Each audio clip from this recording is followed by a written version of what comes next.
My name is Rory Cox. I'm the California Program Director of Pacific Environment. And Pacific Environment is on the steering committee of the Clean Energy Alliance, and we're one of the founding organizations. I'm happy to report. Do you want to introduce Shauna? Shauna, do you want to introduce yourself? Oh, sure. I'm Shauna Lazaro. I'm one of the staff attorneys at Communities for a Better Environment, and I'll tell you a little bit more about the work that we do when it's my turn. Rory's going to talk more broadly first. And Shauna and I have been working quite a bit together, in particular on this application, which I'm going to go into more detail about.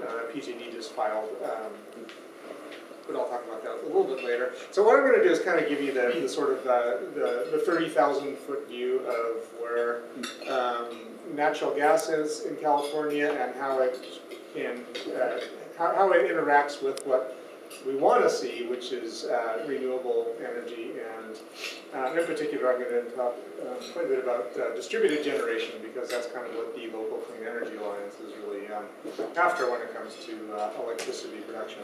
So the first thing that I kind of want to go over is, where does natural gas come from? Because not a lot of people, you don't always think about natural gas. It's the stuff that comes out of your stove, and you don't really often wonder actually where it comes from. Well, this is one example of where it comes from. This is a gas field in Colorado, and you can see it's kind of pockmarked with gas wells throughout. And this is just one of many examples of a natural gas field. There are numerous of them throughout the Rockies, throughout Canada and the Southwest. And natural gas is delivered to us in the Bay Area through this this network of pipelines that you see on the left-hand side. And that's how it gets to us. We don't really produce a lot of it in California. About 10% of what we use in California is produced here. The rest of it comes from out of state. So that's where it comes from now.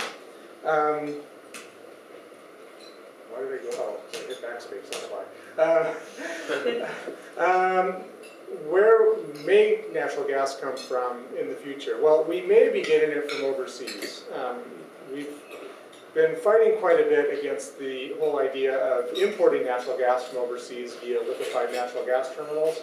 And I can spend a whole lot of time talking about that, but I'm not going to, other than to say that this is PG&E. This map on the left-hand side is PG&E's project that they proposed for Oregon, which is an LNG import terminal sitting in Coos Bay.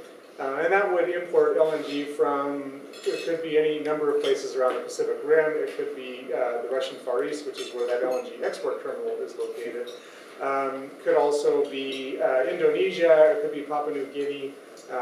We just learned that the Export-Import Bank just gave $3 billion of taxpayer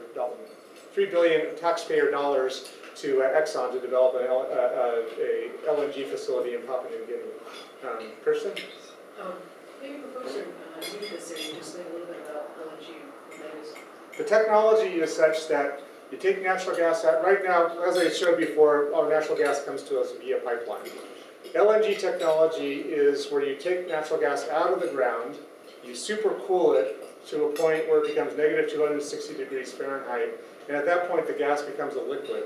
Once it becomes a liquid, you can fit it onto a tanker like this, this thing you see in the slide there.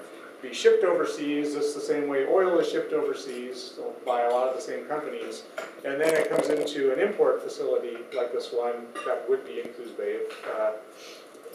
We hope not, but and then it gets regasified, turned back into natural gas, and then on it goes into a pipeline and down to California. And actually, with this Coos Bay project, we just learned that FERC is going to make a decision on up or down with this project next Thursday. So we're a little nervous about that. And this... That's the Federal Energy Regulatory. Yeah, I'm sorry, Federal Energy Regulatory Commission. And this shows how dependent PG&E is on natural gas. About 47% of the electricity that they sell comes from natural gas power plants. And the good news on this is that little 2% wedge down there at the bottom is their coal portfolio. Well, that's extraordinarily low for a utility. I think they may be one of the lowest ones in the country. So, I mean, there are probably people in, the Appalachians who would love to have our problems. because coal is a lot nastier than natural gas. But natural gas is, California is sort of in a good place to go to that next level, which is to heavily adopt a very renewable heavy portfolio and phase out natural gas. Natural gas is not clean. I'd say it's the least dirty of the fossil fuels, but it's definitely not clean. It has all kinds of environmental side effects, which include poisoning drinking water where it's drilled, and pollutants and greenhouse gases where it's burned. So there are numerous problems with natural gas. Those are just a few.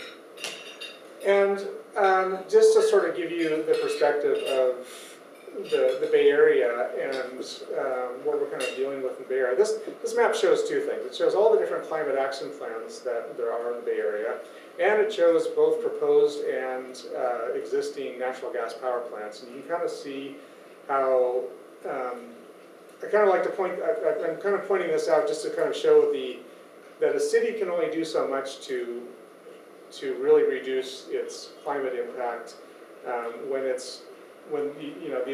the climate impacts of the city's electricity production are not happening in the city necessarily. They're happening out in Contra Costa County, where there are all these power plants, or down in Santa Clara County, or maybe in Hayward, unless Rob and us and everyone else win. And so these are where the emissions actually happen. Graham? The megawatt values in that table, what are those representing? Okay, so the megawatt values on this table are the amount of, what the cumulative number of power plants, if you add them all up, this is the number of megawatts per county. So their capacity. The capacity, yeah. And so you can see that Contra Costa has, if you add up all the other counties, Contra Costa has more than half of the natural gas generation. Kristen? That looks like a super interesting slide. I'm having trouble seeing it from the back. Is it possible to also pull the projector back a little bit so it's like it's larger?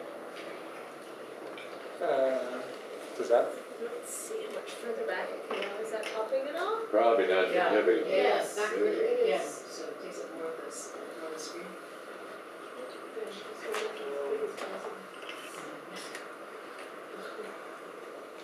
No, that's better. Okay. That's better. Thank you. And this is the electrical grid. So this kind of shows you how the natural gas comes to a power plant. Power plant creates electricity. It goes around the grid through these wires. And these are the major transmission lines. So this is how it all gets around. So in the early 2000s, the state passed a renewable portfolio standard, which requires it to be at 20% renewable by, about a month from now, actually, 2010. And what's happened since then, actually, is that as a percentage, the utilities have actually gone down in the utilities that they are contracted and procuring. And they say that it's a whole variety of permitting issues, and they can't get their transmission lines built, and it's too expensive, and blah blah blah. But basically, it's a law that they're openly flouting and saying that they can't meet the law. And now we have the governor signing a directive which says 33% by 2020, and yet we're going kind of backwards in terms of the actual renewables that we're buying. And this table doesn't show 2008, but it's about 12% in 2008. So the utilities have a lot of catching up to do, and but that hasn't stopped them from building up a lot of natural gas generation. So during the same period, while the renewables have been going backwards as a percentage, the natural gas capacity has increased quite a bit. So it's not like the utilities have been sitting idle all this time. They've actually been ramping up quite a bit on the fossils. And one of these things about power plants, once you build it, it's there for 50 years, and to make it pay for itself, it has to run. So it's not, these things are not easily taken away. So we've really kind of been running in the wrong direction that the state law requires. And this chart shows what we should be doing, what we have to do, actually, if we're going to get to that 33% target. So we have about 41,000 megawatts total statewide natural gas generation. We have to cut that by about half in order for that 33% to actually happen.